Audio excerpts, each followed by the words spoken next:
Hey, Dan Passarelli here. Imagine this scenario. Imagine that you're making a trade. Maybe the market's moving kind of fast, and maybe you have, say, a 45 bid, and it looks like it traded 44.90, but you didn't get filled, and you wonder why. Did you missee it? Did it actually trade there? If it did, you might be owed a fill.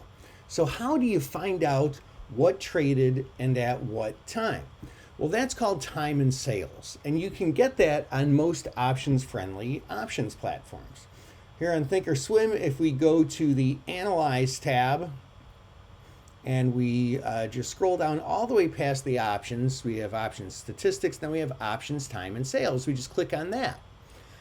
So we can go to filter over here and look for certain things. We can look for just calls or both or puts or both.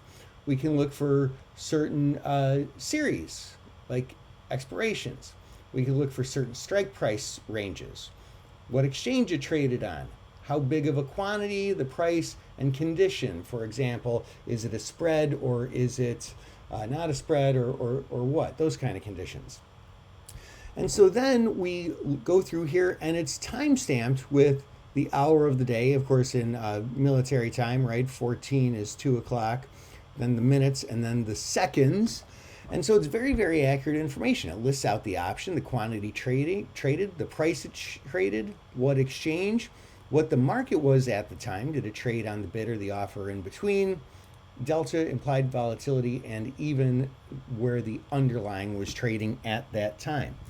So this can be a really useful thing to say, hey, am I owed a fill? And you can call your broker and you can show them time and sales, and they can call the exchange and get your trade filled for you if you're owed one. Now, if your platform doesn't have time and sales, you can just call your broker and ask them to take a look at it, and they should be able to do that for you. There's some other uses for time and sales, and that'll be in some future videos. This is Dan Passarelli. Hope that helped. Trade smart.